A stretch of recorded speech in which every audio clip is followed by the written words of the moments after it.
get a job.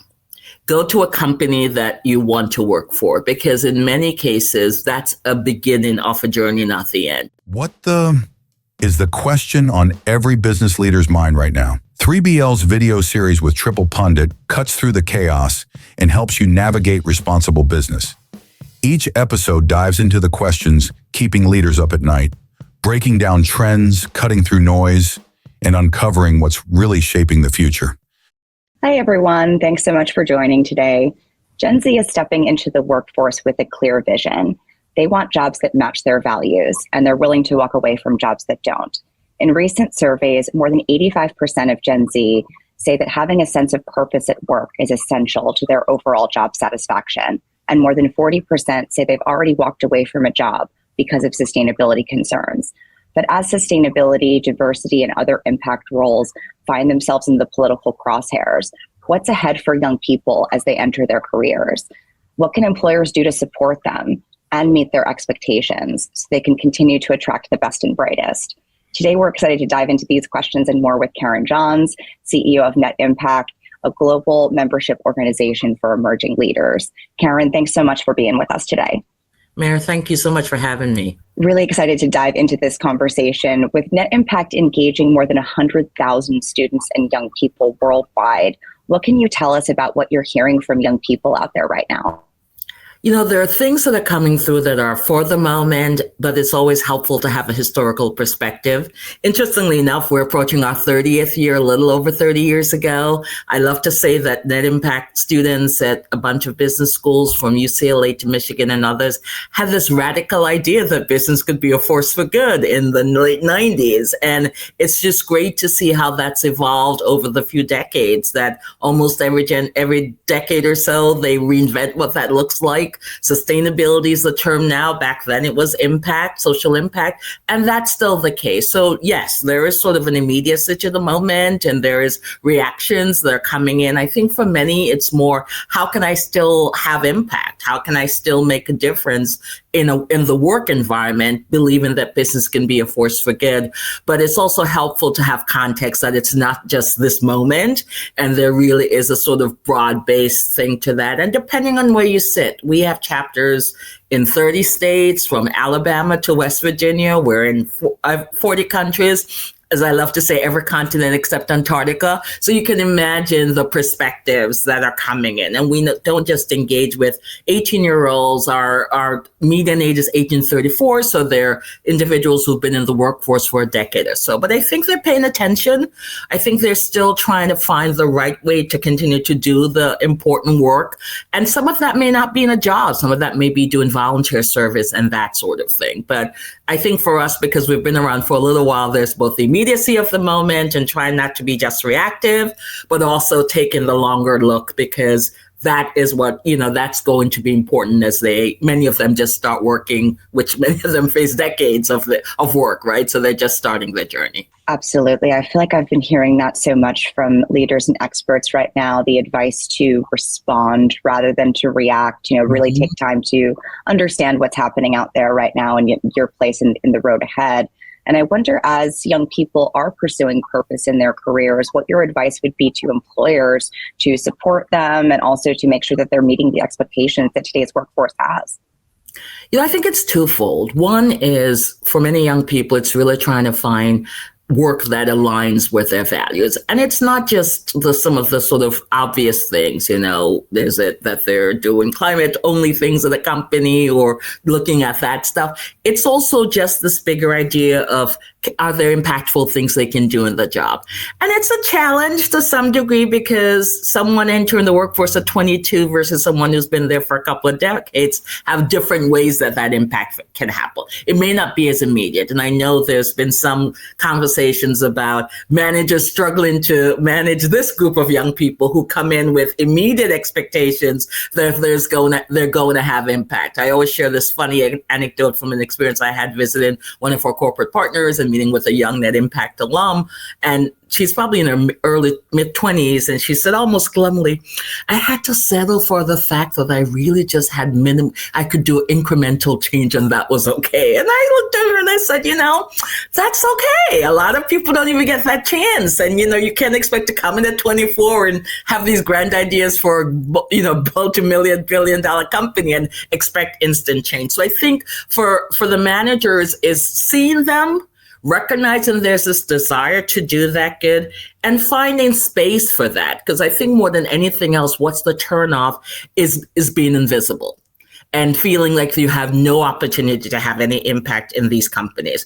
I think they're savvy enough to know it's not overnight. It's a long haul, but I think they need to sort of see themselves in these companies. And that, again, may not be their day job. It may be other ways that alignment happens. And we've found companies that listen to this new voice, or at least this new generation voice. It also helps them. It's a two-way street, so they're coming in with expectations, but they also are savvy enough to sometimes help translate, right? I know we've talked to some industries where having these young people explain why you'd want to work in these industries tells the story of the work and bring other young people to those companies. So there's value added that they bring immediately to that space. So it's not just what can the company do for you, but I think it's also important for the companies to think about what they can do for the company. Absolutely. And I think that just to expand on that, when, years ago when the space was a bit more niche, having purpose in your work might mean entering a traditional CSR or sustainability role. But does working in sustainability even mean what it used to mean? Are there opportunities to find purpose in other roles in other departments within companies? Mary, I think that's such a critical point. I stepped into this role about 3 years ago. Classic liberal arts major, I hasten to say, a little bit misaligned with over 60% of our students have business degree. But being a classic liberal arts major, I always had this wide lens about how one can have impact in the space. And I do think the industry, in the sense of sustainability, suffered a little bit from acronym fatigue. I remembered walking in and I had to almost get a dictionary that first year. Is it CSR? Is it, the ESG terms? In Europe, it's a different term. There were all these different terms.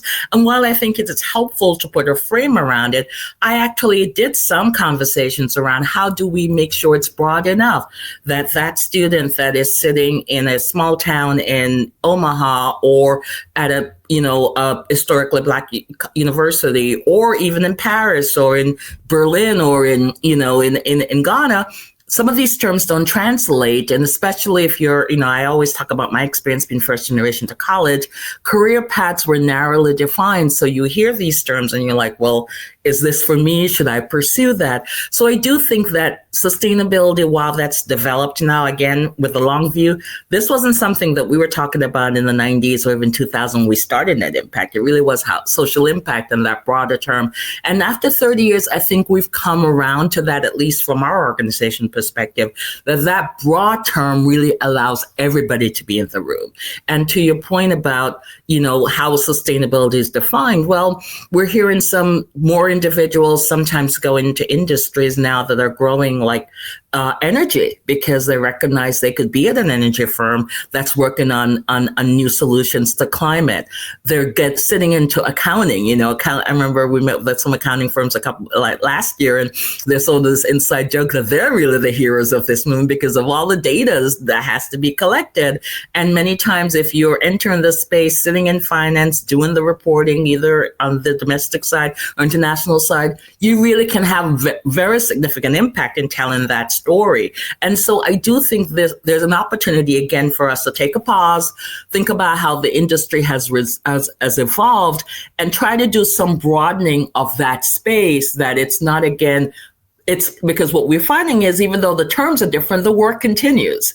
And it's important to make sure that you create space for people to enter it from very different vantage points and not just say, if you're not doing a job with sustainability in your title, you're really not having impact, because in reality, that's not the case. Absolutely. And I think that's such an important thing for young people to remember as they're entering the workforce, they're entering jobs, as people like to say, that haven't existed over the past decade, right? That they're for the future, right? And I wonder on the opposite side of that, if companies are looking to attract and to retain and to engage Gen Z, What is one thing you think they should be doing differently right now? I think two things. I think there needs to be both a marrying of the day-to-day work and a little bit of sense of the purpose. I've always, I've had opportunities to engage with some of the C-suite leaders, and I always start with, what's your origin story? How did you get to have this title? Because it's rare that I meet someone who's sitting in a chief sustainability officer role or C-suite role that woke up at 10 or at 18 or even 24 and said, this is the job for me. It was oftentimes a winding path. I did this and then I did that, and all of a sudden. And that, I think, is so important to share, because again, for that 24, 22-year-old entering that job force, they almost feel like, I take these courses, I do this, and all of a sudden I end up in this job. And it's rarely like that. So I think for companies, even now, particularly now with the uncertainty, having the sort of people who are at the front of this work, sharing their stories. I hear so oftentimes I discovered there were folks who were first in their families going to college, or came from small towns or different regions. And that affinity in terms of experiences that cuts across different groups, I think that's oftentimes the most powerful way to engage. That behind every corporate title, I guess the simplest way to say it is, behind every corporate title, there's a story. And I think the folks sitting in these higher level positions being willing to step a little bit outside of the title and share that story, we find that very compelling. That, there's students who hear that story and say, oh, I can see myself in that, or I can do this. And that sometimes serve as much more of an attractive recruiting tool than just posting a position. So that's one approach I think that would help. Absolutely. And I think it's so important to keep things like that in mind as we're looking to welcome young people. Long before there was the term DE&I, there was the notion of listening to people and where do they come from and how can we help you to find your place here and in the work that we're doing. And as young people think about entering the workforce, what is one thing you wish that more young people understood about the future of their careers, and one thing that maybe you wish that veterans in the impact space understood better about them? I think for young people, it is probably the simplest advice I give. It's not going to be a straight line. There is no straight path. That in many cases, probably the most exciting thing about this moment is they're entering a field where some of the jobs they'll be doing a decade or two from now haven't even been created yet, right? There's such a dynamic feature that's going on now. And so how do they have broad readiness? And it's really these broad skills around, sort of functional skills that can be applicable for the future, and not feel like they have to lock them. There are sometimes this desire to specialize because you want to do that for this job right now. But the drawback to that is 5 years from now, that job may not be there. And I think for individuals who are 10, 15 years ahead, we really encourage, if they have opportunities, and our Net Impact chapters allow them, for the mentorship, the informational interviews, again, sharing the story behind the LinkedIn profile, the willingness to have a conversation. One of the things we're fortunate about with our broad network, we hear from our students that if they're on LinkedIn and they see an alum who's gone through the program and they reach out, the responsiveness is there. And so we really encourage that, because again, I think the most exciting thing about this generation entering the workforce is the mass of choices. That's also the most daunting thing, right?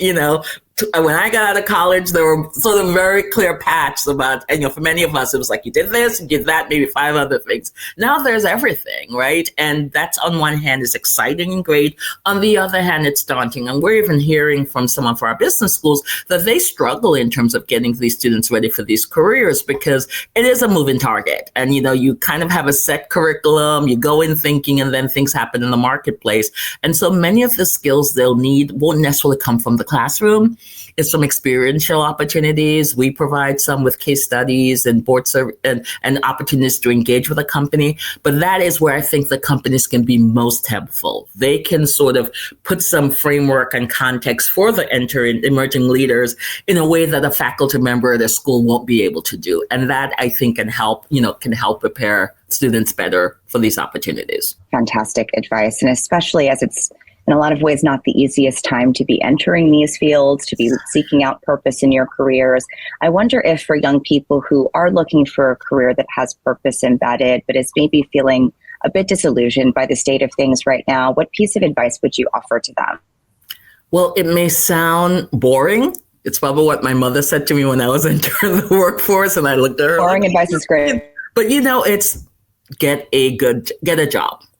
Go to a company that you want to work for, because in many cases, that's a beginning of a journey, not the end. And I do find, I had an opportunity this past weekend to do a boot camp with 100 students from 70 college. It was just daunting. And many of them were getting ready to graduate, and they asked for advice. And I said, find a company, find something that you like, get in the door.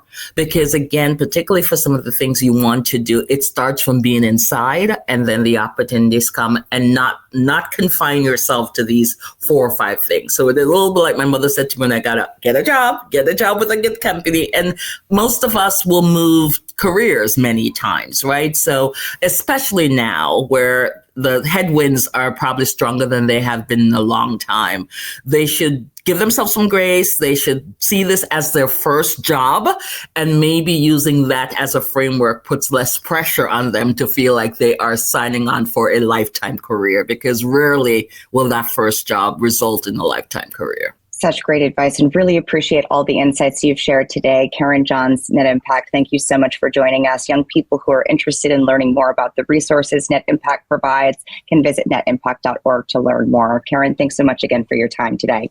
Thanks so much for having me, Mary.